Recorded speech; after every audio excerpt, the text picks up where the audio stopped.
Hello students, good morning to all of you.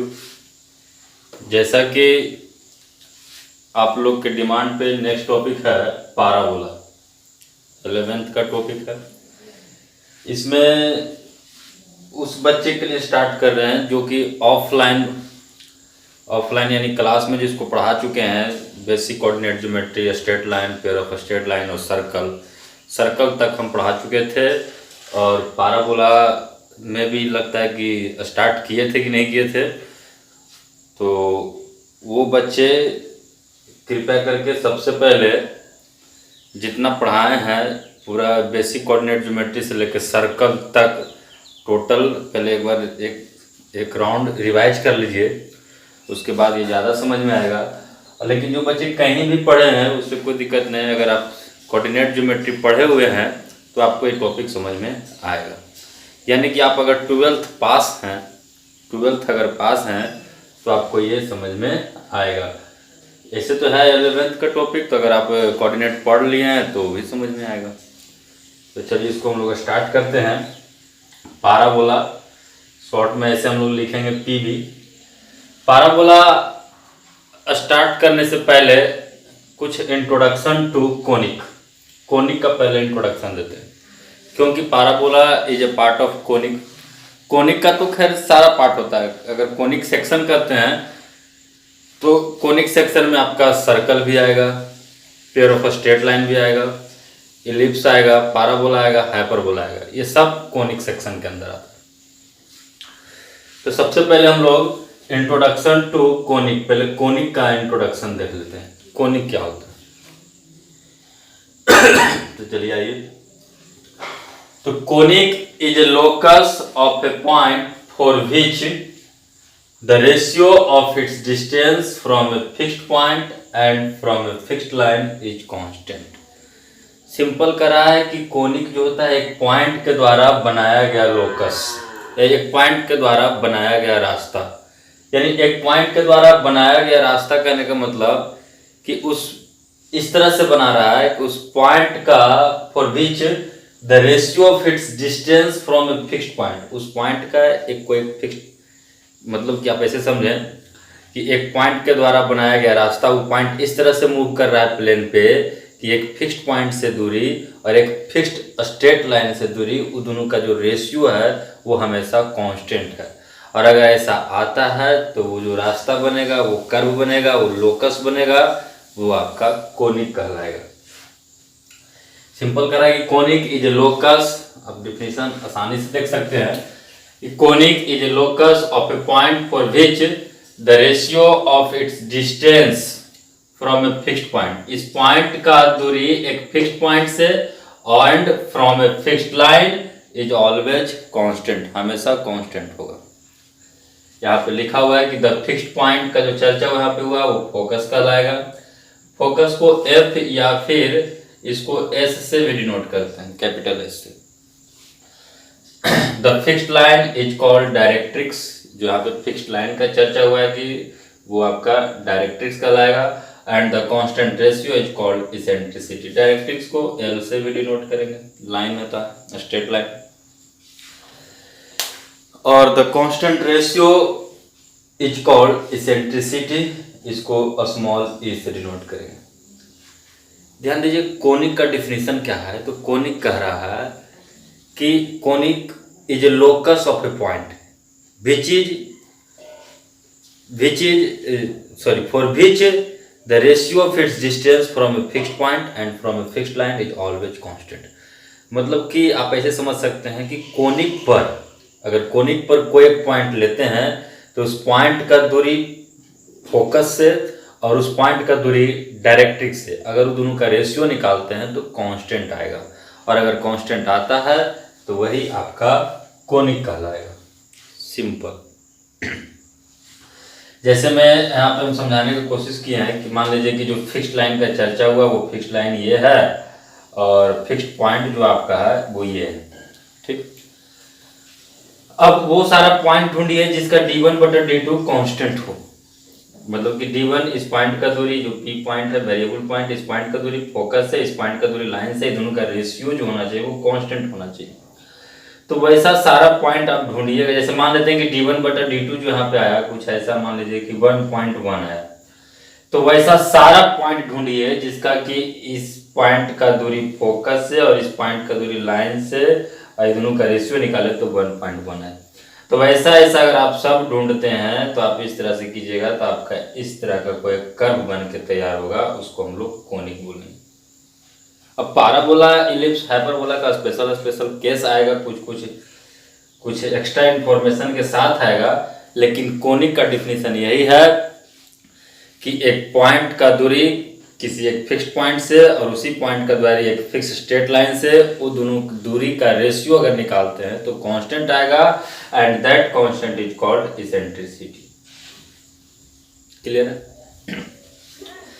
If P lies on a conic, अगर कोई point P है, अगर वो conic पे लाई करता है, इसका मतलब निष्कर्ष यहां से निकला, अगर वो कोनिक पे लाई करता है with focus S and directrix L, with focus S and directrix L, then P S बटा पी एल कॉन्स्टेंट होगा। कोई भी पॉइंट पी अगर कोनिक पे है तो उसका दूरी फोकस से और उसका दूरी लाइन से, दोनों का रेशियो जो होगा वो कांस्टेंट होगा, और उसी कांस्टेंट को तो ई बोलते हैं, इसेंट्रिसिटी। पीएस बटा पीएल कांस्टेंट है तो इसको पलट देते हैं तो पीएल बटा पीएस भी कांस्टेंट होगा, लेकिन ये कांस्टेंट ई नहीं कहलाएगा। क्लियर है? पीएस बटा पीएल ही ई कहलाएगा, मतलब कि पहले पॉइंट का दूरी फोकस से, फोकस वाला दूरी जो होगा वो ऊपर रहेगा और लाइन से जो दूरी होगा पॉइंट का वो नीचे रहेगा।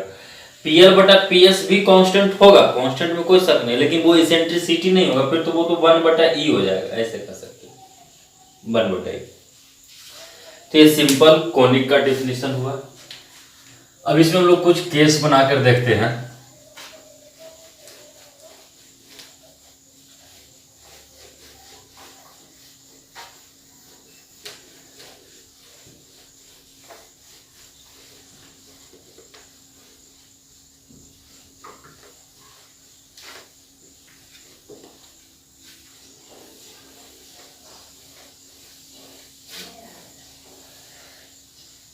केस क्या है? केस फर्स्ट में, केस फर्स्ट थोड़ा ध्यान से देखिएगा कि इफ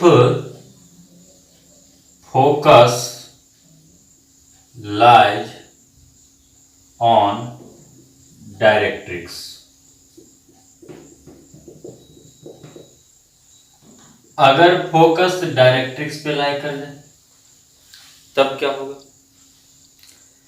केस फर्स्ट में है कि अगर if focus lies on directrix, मतलब कि डायरेक्ट्रिक्स का मतलब लाइन एल और फोकस ये एस, ये तो ये जो फोकस है वो लाइन पे, तो तब इस केस में क्या होगा?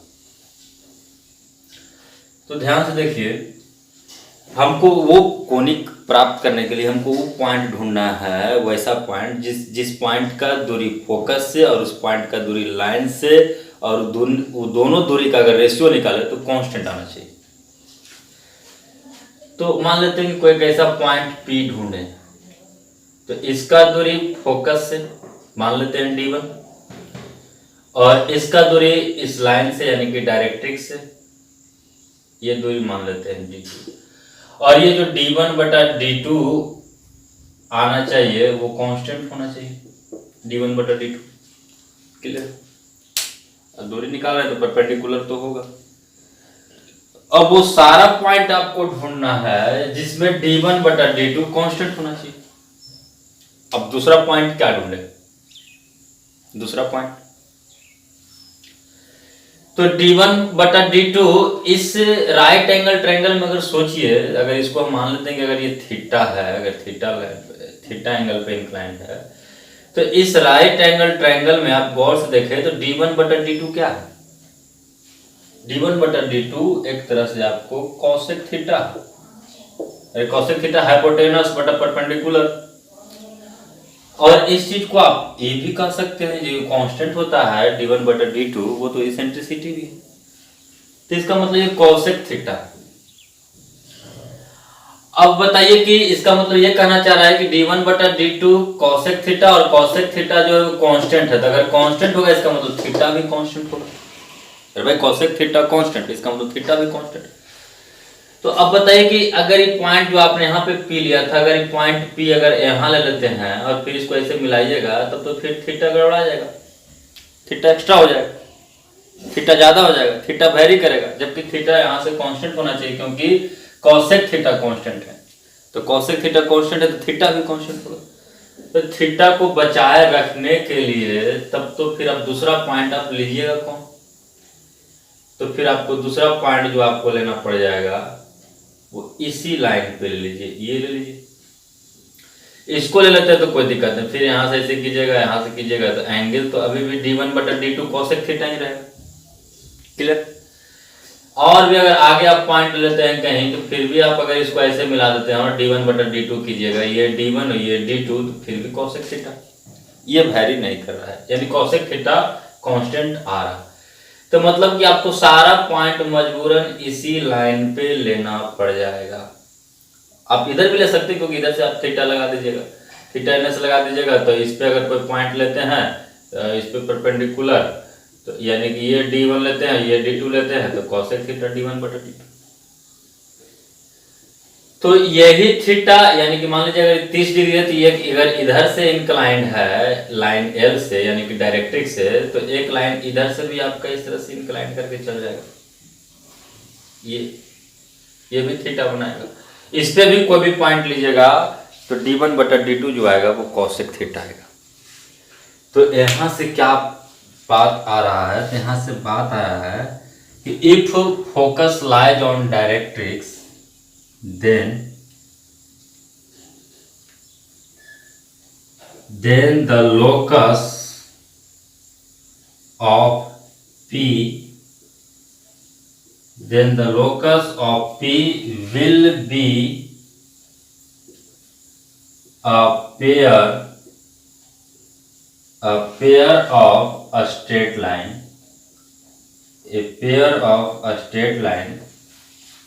which passes through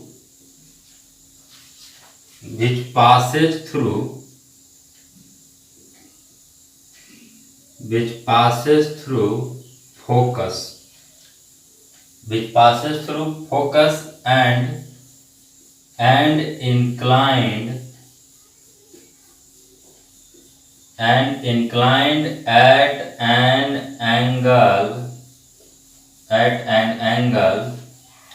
अब एंगल कितना थीटा, तो थीटा तो हमने अपना मन से माना है, नॉन वैल्यू में अगर निकाले यहाँ से तो यहाँ से डायरेक्ट इंप्लाई हम थीटा इज इक्वल टू, अगर cosec थीटा बराबर ई है तो थीटा बराबर आप लिख सकते हैं cosec इनवर्स ई। तो एट एन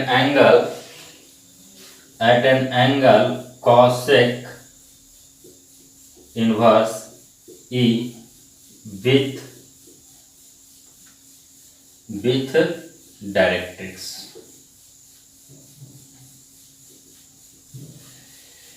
यानी कि भाई साहब अगर फोकस डायरेक्ट्रिक्स पे लाई कर जाएगा, तो उस केस में आपको ये pair of straight line show करने लगेगा।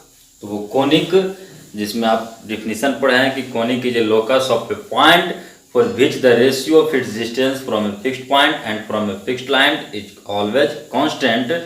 तो उस केस में अगर फोकस डायरेक्ट्रिक्स पे लाई कर जाएगा तो उस केस में वही conic pair of straight line show करेगा। Pair of straight line is also a conic. तो वही लिखेंगे then the locus of P will be a pair of straight line which passes through focus. दोनों line pair of straight line जो है focus से pass करेगा and inclined at an angle cosec inverse E। ये theta को हम cosec inverse E भी लिख सकते हैं, जो कि cosec इनवर्स E से डायरेक्ट्रिक्स से इंक्लाइंड रहेगा। क्लियर। अब यहाँ से एक बात और, कुछ नोट पॉइंट है, नोट पॉइंट लिखते चलिए यहाँ पे। जैसे मैं यहीं पे एक नोट पॉइंट लिखते हैं, अगर इसेंट्रिसिटी cosec थीटा है और आपको पता है कि cosec थीटा का वैल्यू 1 से छोटा नहीं होता, यानी कि 1 या 1 से बड़ा होता है, तो इसका मतलब कि अगर फोकस डायरेक्ट्रिक्स पे लाई करेगा, अगर ये focus lies on directrix then eccentricity is always greater than equal to 1। तब इसेंट्रिसिटी जो होगा वो 1 के बराबर होगा या फिर 1 से बड़ा होगा। क्लियर है। और दूसरा नोट पॉइंट देखिए आप,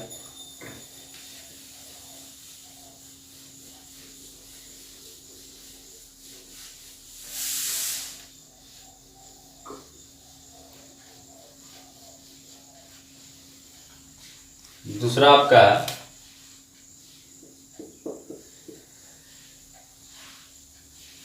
इफ ई बराबर 1, अगर ई 1 के बराबर हो जाएगा, ठीक, तो ई 1 के बराबर हो जाएगा,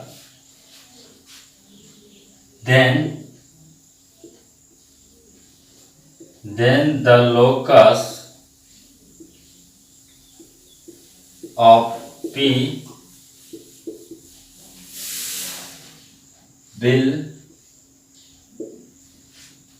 locus of P will coincide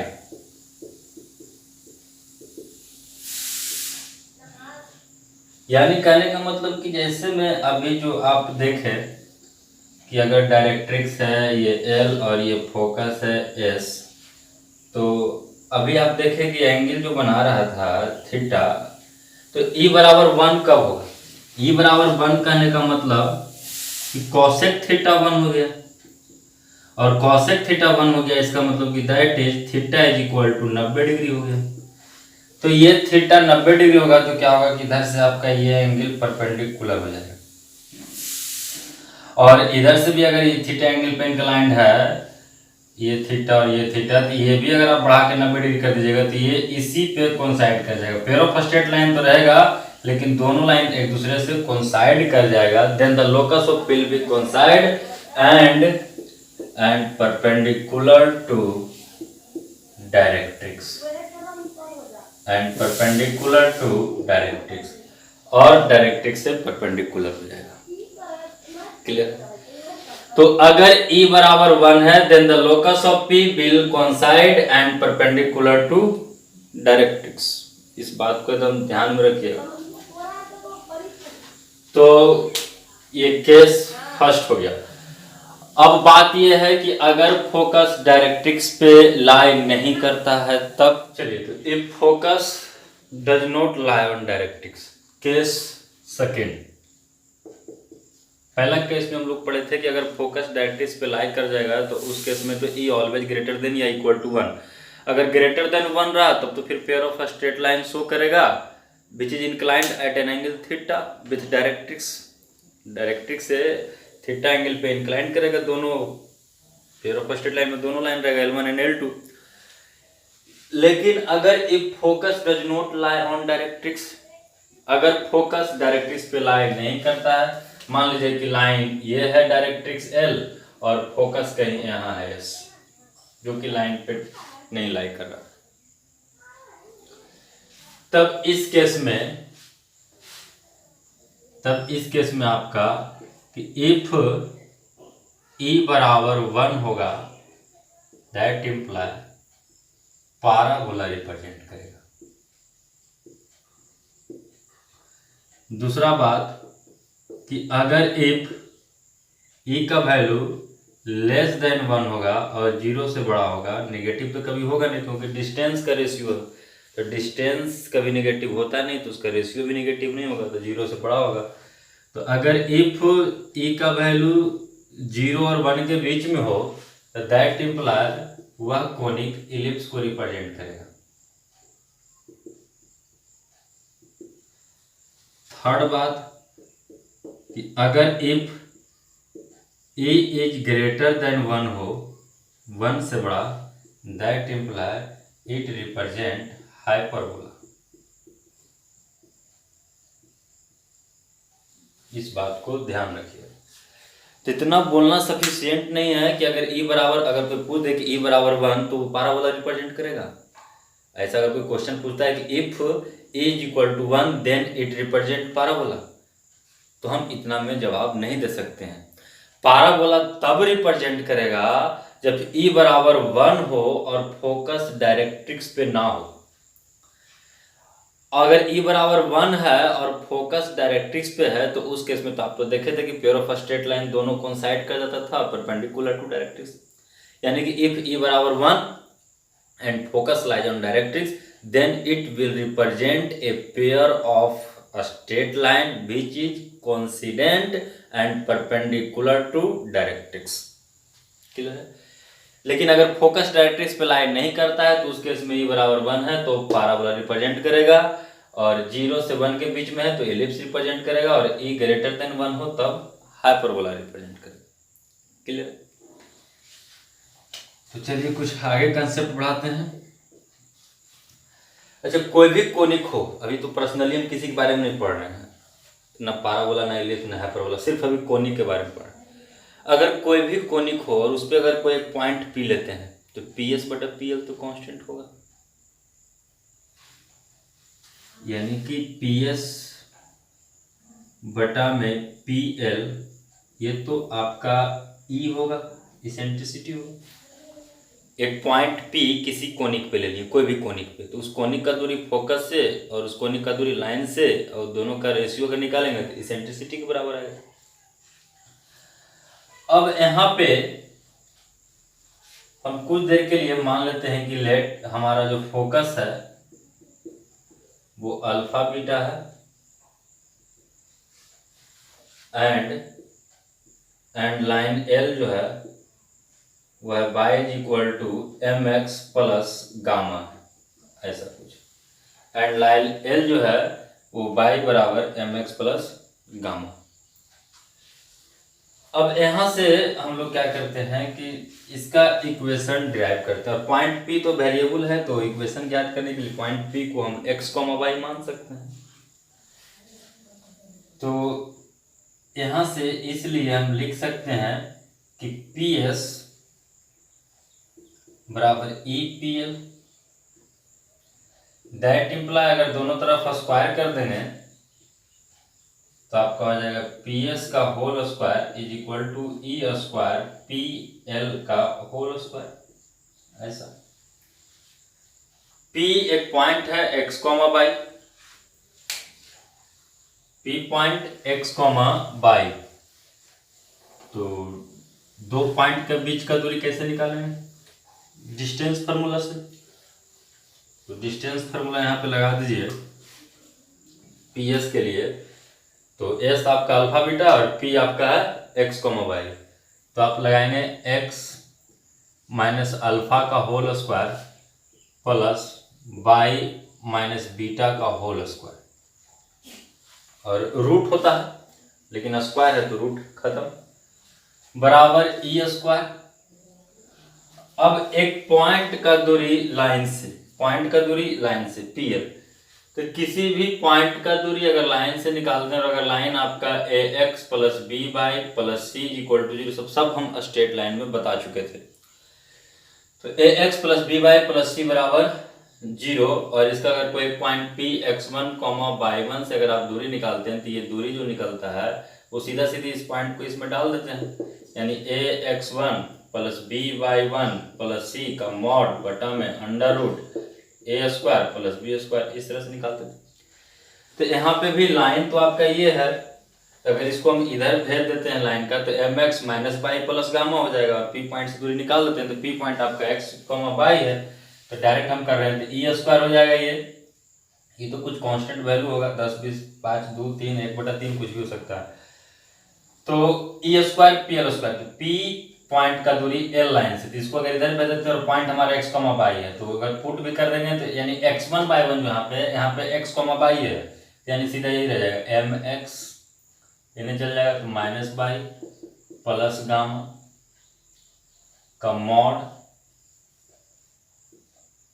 और इसका होल स्क्वायर है तो स्क्वायर बटा में under root a square plus b square, तो होल स्क्वायर है तो खत्म हो जाएगा, इसका डी स्क्वायर कीजिएगा तो आपका अंडर रूट हो जाएगा M square plus Y square. अब यहाँ से आप ध्यान दीजिए कि पूरा तोड़िएगा, मतलब पूरा ही इसको समझाने के लिए करें, पूरा तोड़ने नहीं जाएंगे। तो इस बात को अगर आप तोड़िएगा तो यहाँ से आप क्या दिखेगा, तो ध्यान दीजिए, यहाँ से दिखने वाला एक एक्स स्क्वायर वाला टर्म दिखाई देगा, एक वाई स्क्वायर वाला टर्म दिखाई देगा। यहाँ पे जब तोड़िएगा ए प्लस बी प्लस सी के होल स्क्वायर लगा दीजिएगा तो एक्स वाई वाला भी टर्म आ जाएगा, यानी स्क्वायर वाला टर्म आएगा, एक्स वाला टर्म आएगा, वाई वाला टर्म आएगा, एक्स वाई वाला टर्म आएगा, वाई स्क्वायर वाला टर्म आएगा, और कुछ जितना भी आएगा अल्फा बीटा गामा में कांस्टेंट के रूप में आएगा। तो यानी कि यहाँ से जो प्राप्त होगा इक्वेशन वो एक सेकेंड डिग्री बनेगा, second degree equation, second degree equation, ध्यान दीजिए।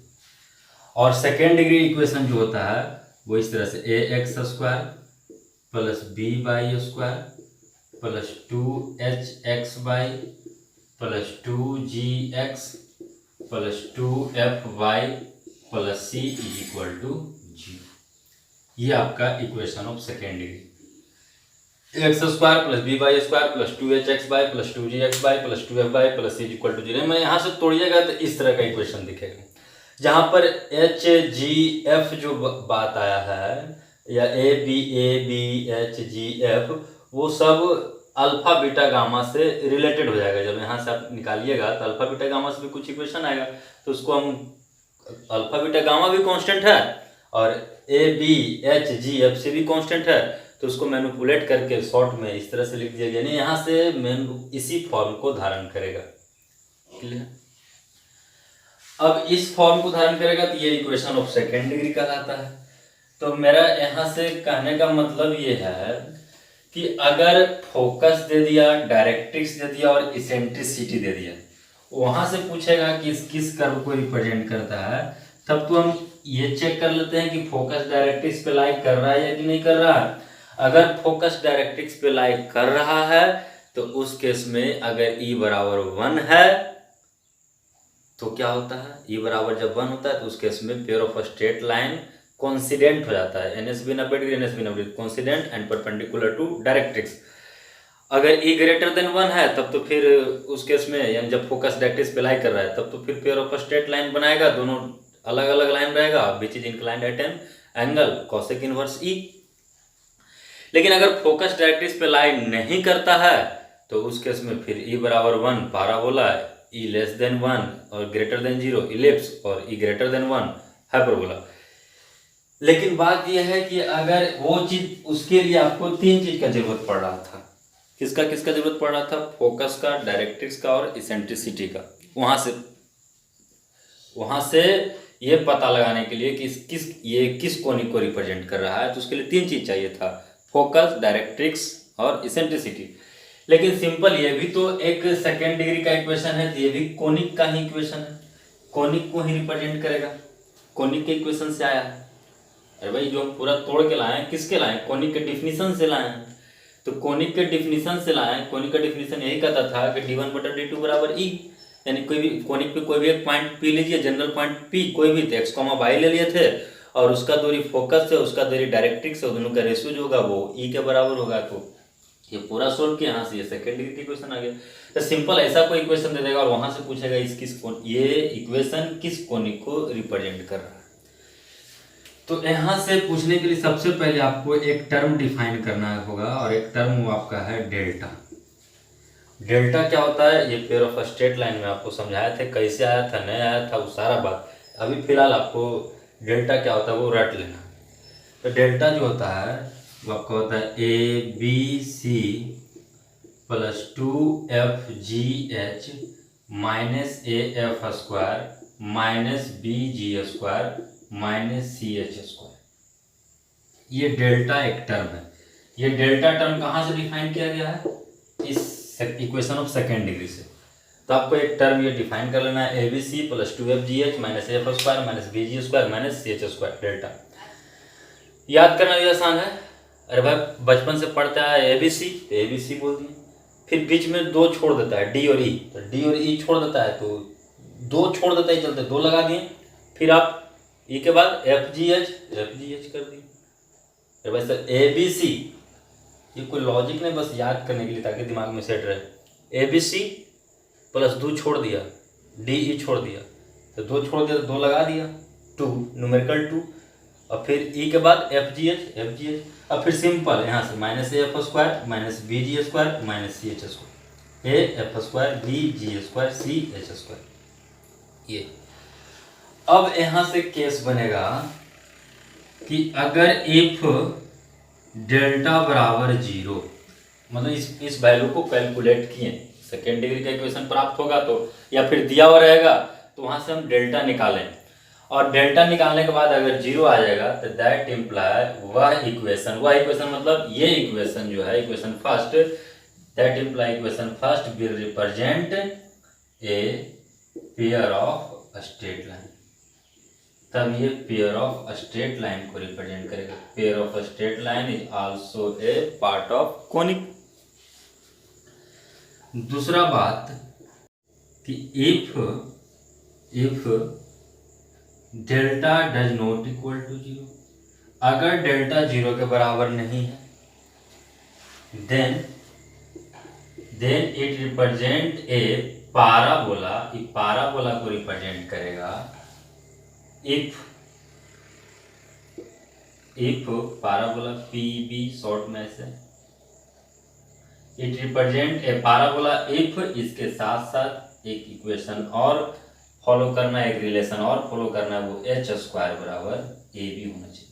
यहाँ से एच स्क्वायर करेंगे और बराबर अगर ए बी आ गया तो एच स्क्वायर बराबर A B and delta does not equal to 0, then this equation represent a parabola.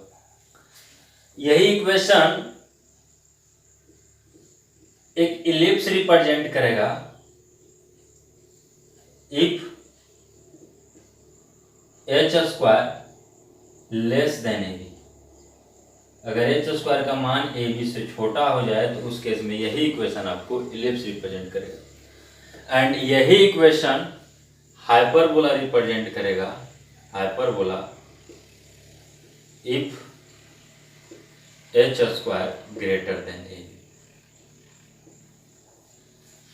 तो ध्यान दीजिए, अगर फोकस, डायरेक्ट्रिक्स और इसेंट्रिसिटी दे दिया तब तो खैर वहां से पता लगा लेंगे कि क्या चीज का इक्वेशन बता रहा है, और अगर सिंपल एक इक्वेशन दे दिया, इक्वेशन ऑफ सेकेंड डिग्री, अगर वहां से हमसे पूछेगी किस कोनिक का इक्वेशन रिप्रेजेंट कर रहा है तो उस केस में हम डेल्टा निकालेंगे पहले, और अगर डेल्टा 0 हो गया तब तो pair of straight line show करेगा। अगर डेल्टा 0 नहीं है और एच स्क्वायर बराबर ए बी है तब ये पैराबोला रिप्रेजेंट करेगा। डेल्टा 0 नहीं है और H square less than A B है तो इलिप्स शो करेगा।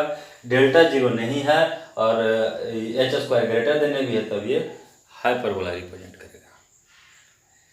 तो उम्मीद करते हैं कि आपको बहुत अच्छे ढंग से समझ में आया होगा।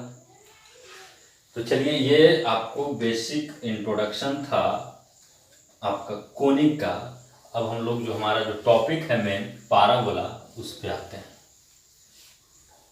पाराबोला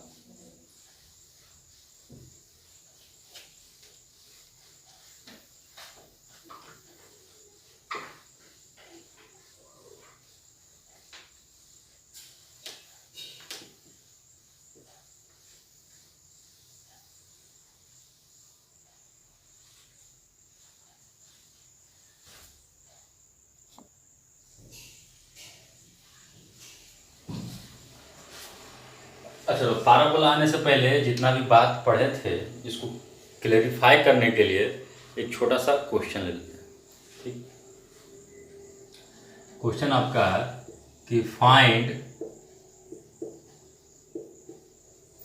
द लोकस, लोकस मतलब इक्वेशन, फाइंड द लोकस या इक्वेशन भी बोल सकते हैं, find the locus of a point P such that PS बराबर 2PL। Find the locus of a point P such that PS बराबर 2PL where S जो है वो 1,1 एंड L जो है वो x + 2y = 3। क्लियर? अब इसका लोकस चाहिए।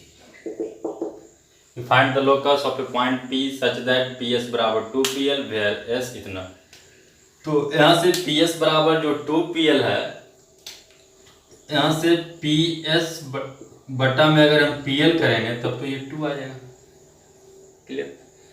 अब फिर सोल्व करने से पहले मतलब ये इसेंट्रिसिटी हो गया, जो भी है ये इसेंट्रिसिटी है, पॉइंट का दूरी फोकस से और पॉइंट का दूरी डायरेक्ट्रिक्स से, दोनों का रेशियो अगर कांस्टेंट है तो वो इसेंट्रिसिटी होगी। तो जैसे ही फोकस और डायरेक्ट्रिक्स दिए हुआ है तो पहले आप यहाँ चेक कर लीजिए कि कहीं फोकस डायरेक्ट्रिक्स पे लाई तो नहीं कर रहा है। तो फोकस का पॉइंट अगर डायरेक्ट्रिक्स पे लाई करते हैं तो 1 1 है तो 1 प्लस 2 इंटू 1 यानी कि 3 बराबर 3 यानी कि सेटिस्फाई कर रहा है। इसका मतलब कि एस जो है यानी कि फोकस जो है वो लाई ऑन एन, फोकस जो है वो लाई ऑन एल, डायरेक्ट्रिक्स पे लाई कर रहा है। That imply it will represent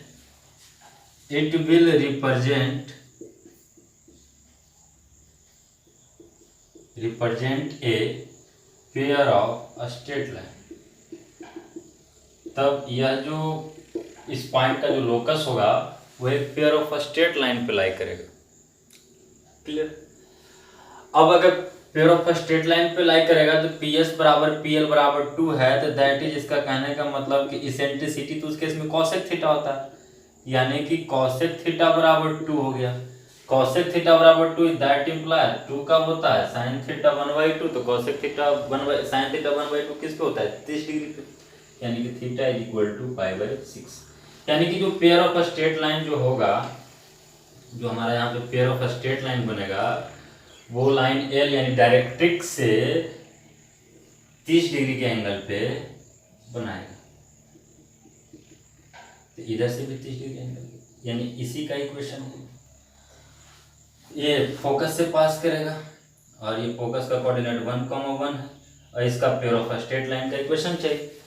तो अब तो एक तरीका ये भी है, आपको पेयर ऑफ स्ट्रेट लाइन में हम ये बताए थे कि अगर दोनों लाइन का यानी कि जो भी मान लीजिए L1 और ये L2 अगर दोनों लाइन का सेपरेट इक्वेशन मालूम है तब हम उसका ज्वाइंट इक्वेशन लिख सकते हैं।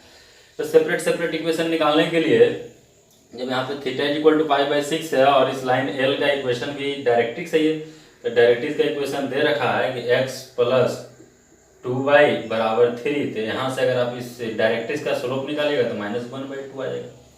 क्लियर। अब π/6 एंगल पे ये बना रहा है, यानी कि L1 का लाइन M1 और M2 अगर आप चाहते हैं तो आपको स्ट्रेट लाइन में डायरेक्ट डेफिनेशन था, डायरेक्ट हम तरीका बताए थे कि अगर थीटा लाइन पे इंक्लाइंड है कोई लाइन तो उसका स्लोप आप कैसे लिखेंगे, यानी कि आपका जो ये M, तो M आपका है -1/2 प्लस माइनस tan थीटा, तो tan थीटा तो π/6 यानी कि 1/√3 बटा में 1, यहाँ पे प्लस माइनस, यहाँ माइनस प्लस होता था लेकिन यहाँ पे माइनस ऑलरेडी पहले से है तो प्लस माइनस हो जाएगा, बटा में m tan theta. m tan theta तो m कितना है 1/2 और tan थीटा √3 थी यानी 1/√3, तो 1/2√3। यहाँ से आप सॉल्व कीजिएगा, एक बार प्लस एक बार माइनस लेके, तो आपका दोनों m1 m2 निकल जाएगा और m1 m2 निकल जाने के बाद m1 इस लाइन का स्लोप, m2 इस लाइन का स्लोप। अब M1 इस लाइन का स्लोप 0.11 से पास कर रहा है, ध्यान से देखें, तो स्लोप पॉइंट फॉर्म से L1 लाइन का इक्वेशन निकाल सकते हैं, y-y1 बराबर m × x - x1। उसी तरह से इसका भी निकाल सकते हैं। हेंस यहाँ से आप joint equation of L1 and L2 लिख सकते हैं। अब joint equation of L1 and L2 कैसे लिखते थे, तो दोनों के पहले RHS 0 बनाकर, RHS दोनों का 0 बनाकर उसके बाद आप दोनों का जो LHS में बचा हुआ है दोनों का मल्टीप्लाई कर दीजिए, तो जो इक्वेशन बन के तैयार होगा ये वो दोनों लाइन का ज्वाइंट इक्वेशन तैयार हो जाएगा। ऐसे भी कर सकते हैं या सिंपल यहीं से आप कर सकते थे, इतना भी ज़्यादा नहीं, या यहाँ से जो था कि PS बराबर PL, यानी कि यहाँ से हो जाएगा PS = 2PL, दैट इम्प्लाई दोनों तरफ स्क्वायर कर दीजिएगा तो PS का होल स्क्वायर = 4PL का होल स्क्वायर हो जाएगा। अब यहाँ से P एक पॉइंट लीजिएगा x, y और S आपको दिया हुआ है ही है और फिर L दिया हुआ है ही है, इक्वेशन लिख देते, जो यहाँ से इक्वेशन बन के तैयार होगा और जो यहाँ से joint equation of L1 L2 आएगा दोनों सेम आएगा, दोनों में कोई फर्क नहीं होगा, बोथ आर सेम। क्लियर। तो ऐसे निकालने के लिए इस तरह से बताए थे ताकि कि थोड़ा सा पेयर ऑफ स्ट्रेट लाइन दिमाग में आ जाए कि पेयर ऑफ स्ट्रेट लाइन क्या था। अब हम लोग अपना मेन जो टॉपिक है पाराबोला उस पे आते हैं। पाराबोला पे आने के लिए इतना बात बहुत ज़रूरी था कि आखिर अब बचपन से जानते थे, अभी गलती मत कीजिएगा कि अगर कोई पूछ दे कि e बराबर 1 होगा तो पाराबोला हो जाएगा, क्या बोलिएगा? नहीं, e बराबर 1 पाराबोला तभी होगा जब फोकस डायरेक्ट्रिक्स पे लाई नहीं करेगा।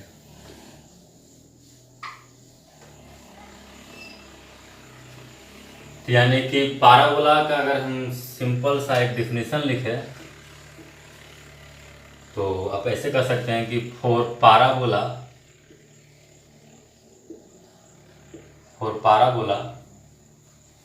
e बराबर 1 and focus not lie on directrix, और फोकस जो है वो डायरेक्ट्रिक्स पे लाई ना करे। क्लियर? फॉर पाराबोला e बराबर 1 and focus not lie on directrix. तो अगर e बराबर 1 है तो इसका मतलब होता है, e का मतलब PS अपॉन PL, यानी कि PS अपॉन PL बराबर 1। क्लियर? PS अपॉन PL बराबर 1, इसका मतलब कि PS बराबर PL। मतलब कि पाराबोला के लिए जो है वो दोनों का डिस्टेंस फोकस से पाराबोला पे, यानी कोई एक पॉइंट लेते हैं, कोई भी एक पॉइंट पाराबोला पे लेते हैं तो उस पॉइंट का दूरी फोकस से और उस पॉइंट का दूरी लाइन L यानी डायरेक्ट्रिक्स से अगर लेंगे दोनों बराबर रहेंगे। यानी कि अगर ये लाइन L है और ये फोकस S है, ठीक, तो वैसा सारा पॉइंट ढूंढिए, वो सारा पॉइंट ढूंढिए जो कि उस पॉइंट का दूरी फोकस से और उसी पॉइंट का दूरी डायरेक्ट्रिक्स से सेम होना चाहिए। वैसा आप सारा पॉइंट ढूंढिए जिसका दूरी फोकस से और जिसका दूरी डायरेक्ट्रिक्स से सेम है। तो इस तरह से अगर आप सारा पॉइंट ढूंढते हैं जिसका दूरी फोकस से और जिसका दूरी डायरेक्ट्रिक्स से सेम आए, तो वो सारा पॉइंट को अगर आप इस तरह से मिलाइएगा तो आपका एक ऐसा दिखेगा। ये आप थोड़ा बढ़िया से बना लीजिएगा। यही आपका इस पॉइंट से पास कर, और यही इक्वेशन आपका, सॉरी यही कर्व आपका पाराबोला का है। इस सारा पॉइंट को हम मिलाएं तो इस तरह का कर्व बना, इस कर्व का नाम दे दिया गया पाराबोला। मतलब यह है कि पाराबोला जो है, पाराबोला पे कहीं भी किसी भी जगह एक पॉइंट लीजिए और उस पॉइंट का दूरी फोकस से और उस पॉइंट का दूरी डायरेक्ट्रिक्स से अगर निकालते हैं तो दोनों सेम है। यही सिंपल सा, यानी कि इसको और एक सुंदर ढंग से डिफिनेशन लिखे तो पाराबोला का अगर डिफिनेशन अगर कोई पूछे आपसे तो आप सिंपल कर सकते हैं कि it is the locus, it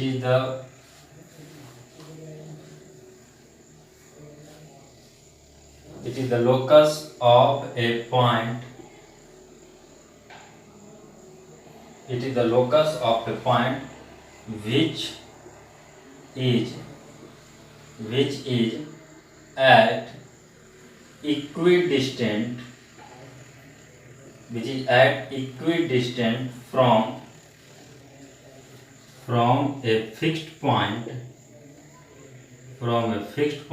and from a fixed line, and the fixed point does not lie on, and the fixed point does not lie on the fixed line.